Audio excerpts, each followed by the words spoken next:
बाबा साहब ने तो हमें सर उठा के जीना सिखाया, हमें पढ़ने का हक दिया और हमें तमाम स्वतंत्रता दी हमारे जीवन से जुड़ी हुई, जो कि बहुत लोगों ने नहीं दे पाई थी। एक मसीहा 14 अप्रैल सन 1891 में जन्म लेते हैं मेरे बाबा साहब जी। उसके बाद में बाबा साहब की जो स्कूली शिक्षा होती है वो प्रारंभ होती है। सबसे पहले तो उनकी शिक्षा प्रारंभ होने में कई बाधाएं आई। जो विद्यालय था उसका टीचर बाबा साहब का नाम नहीं लिख रहा था, क्योंकि बाबा साहब एक महार जाति से थे। बाबा साहब के पिताजी रामजी राव सकपाल, वो गए बाबा साहब को लेकर के और बोले कि मैं अपने बेटे का दाखिला करवाना चाहता हूँ। वो बोले ठीक है, दाखिला करवा लीजिए। तो नाम लिखा जाता है तो उसके नाम के पीछे आज भी लोग जाति पूछते हैं, कौन सी जाति से हो। तो उन्होंने यही बताया कि मैं महार जाति से हूँ।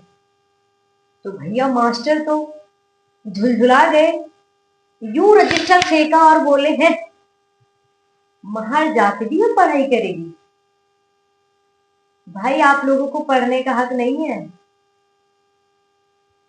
रामजी राव सकपाल जी ने कहा कि हम लोगों को क्यों पढ़ने का हक नहीं है, आखिर ऐसा क्या है। तो मास्टर जी बोले कि आप नीची जाति में आते हैं और आपका कोई पढ़ने का हक नहीं है। पढ़ने का हक है तो सिर्फ ऊंची जाति वालों का है, और ये जाति जो है वो सिर्फ कुछ तुच्छ प्राणियों ने बनाई है, जिनका निजी स्वार्थ रहा होगा। बाकी जो मेरे हिसाब से जिनका मानसिक संतुलन अच्छा होगा, जो सोचने समझने की जिनकी शक्ति सही होगी, वह इंसान ऐसा काम नहीं करेगा।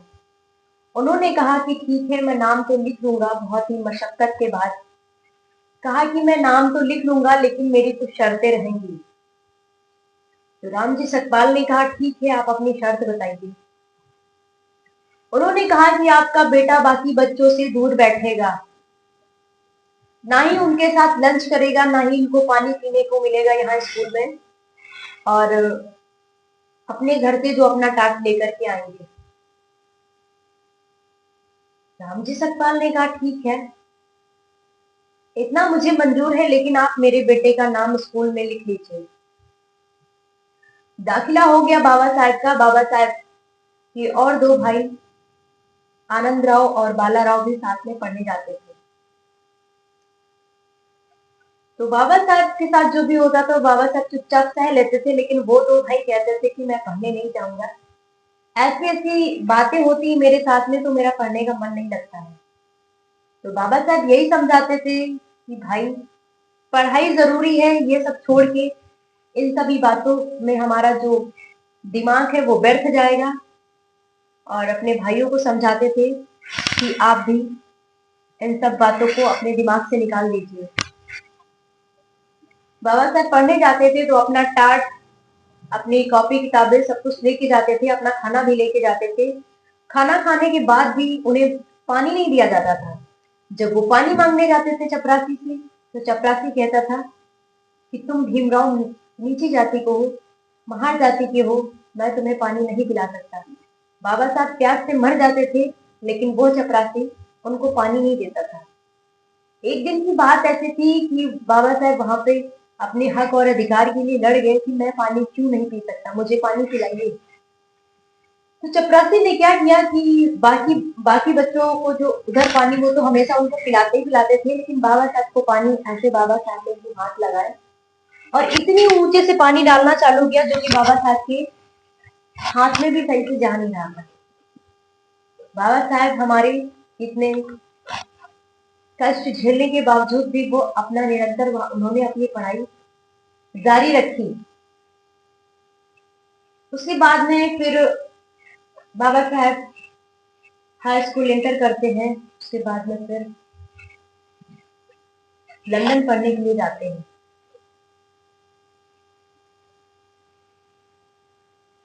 और बाबा साहब कानून मंत्री भी बने। उसके बाद में बाबा साहब ने सोचा कि ऐसे मेरा कुछ भला नहीं होने वाला है, ना ही मेरे समाज का होने वाला है। और बाबा साहब ने जन्म लिया था वो सिर्फ और सिर्फ हम सबका उद्धार करने के लिए। आज जो मैं यूं खड़ी हूं ना, तो खड़ी भी नहीं हो पाती। आज जो हमारे देश की महिलाएं हैं, जो लड़कियां हैं, वह जो पढ़ रही हैं, गाड़ी चला रही हैं, जहाज चला रही हैं, ट्रेन चला रही हैं, अच्छे अच्छे जॉब कर रही हैं, वह सिर्फ और सिर्फ बाबा साहब की देन है। इसमें मैं बाबा साहब का बहुत ही आभार व्यक्त करती हूँ, अभिनंदन करती हूँ, उनको नमन करती हूँ कि बाबा साहब आप जैसा मसीहा मिलने से रहा।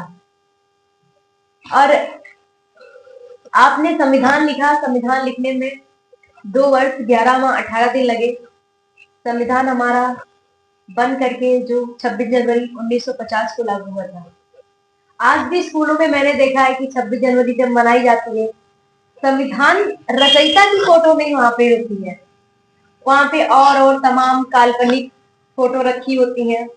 लेकिन जिस महामानव का दिन है, जिसके लिखे हुए संविधान का उस दिन जो फेस्टिवल, राष्ट्रीय पर्व होता है, वो मनाया जाता है। और उसी 26 जनवरी में लोग बाबा साहब की फोटो नहीं रखते हैं। यह कैसी सोच है तुम्हारी? अपनी सोच को बदलो सभी लोग। और बाबा साहब ने जो कहा है कि शिक्षित रहो, संगठित रहो और संघर्ष करो, तो मेरा यही कहना है सभी का कि आप लोग जो बाबा साहब को खुलेआम कुछ भी बोल जाते हो, कुछ भी बोलने से पहले उनको एक बार सिर्फ तुम पढ़ के देख लीजिए। आपका जो ये दिमाग का कीड़ा है ये मर जाएगा, आप सुधर जाएंगे। आप जो भी बोलते हैं उनके बारे में, तो आप बोलने की आपकी हिम्मत नहीं रहेगी। और मेरा सभी अपनी देश की महिलाओं से यही गुजारिश है कि आप एक बार ये समझिए कि आपको ये तमाम अधिकार है, जो आपकी नई जिंदगी है, वो किसने दी है। पहले तो आपको, अगर आपका पति मर जाता था तो उसके साथ जिंदा जला देते थे, जिसको वो लोग सती प्रथा का नाम दिए थे। और अभी तो 28-28 साल, 30-30 साल तक की लड़की जब तक सक्षम नहीं हो जाती, वह कह सकती है कि मैं अभी नहीं शादी करूंगी। पहले तो 11-12 साल में शादी कर दी जाती थी। उनके कुछ ऐसे घिनौने नियम बनाए गए थे जो कि बहुत ही घातक थे, और बाबा साहब ने उस चीज को मिटाया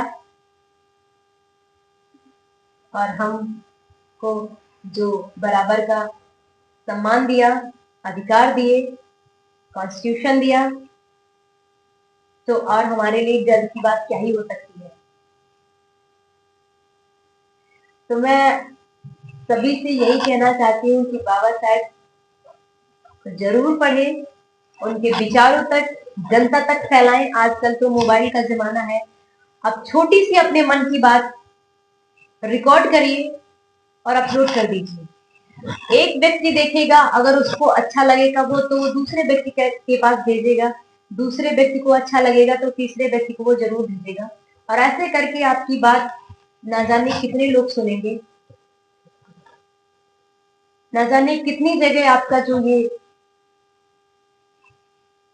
आप जो भी कहना चाहते हैं वो वीडियो के माध्यम से सभी लोग सुनेंगे। हालांकि कुछ लोगों को घर से निकलने की इजाजत नहीं होती, आज भी नहीं है। कुछ लड़कियां हमारी हैं जो, उनको आज भी वो हक नहीं मिल पा रहा है वो अपना बोल सके कुछ भी सोशल मीडिया पे आके, क्योंकि सोशल मीडिया को कुछ लोगों ने इतना गंदा कर रखा है कि अभी जो कुछ लड़कियों को इजाजत नहीं होती इन सब चीजों में। और तो मेरा यही कहना है कि आप सोशल मीडिया को जितना साफ सुथरा रखें उतना ही अच्छा रहेगा। और सोशल मीडिया कोई बुरी चीज नहीं है, बट लोगों ने उसको बुरा बना दिया है। लोग देखना भी पसंद करते हैं। हमारा जैसा वीडियो ऐसे यूं आएगा, यूं स्किप कर देंगे, है ये तो बाबा साहब के बारे में बताएंगे। लेकिन बाबा साहब के बारे में आप सुनिए तो कि मैं क्या बता रही हूँ। तो मैं अपनी बात को यहीं पे खत्म कर रही हूँ, क्योंकि मुझे अभी ड्यूटी जाना है और मैं फिर एक नया चैप्टर लेके आऊंगी। आप सभी के लिए, तो सभी को क्रांतिकारी जय भीम, नमो बुद्धाय।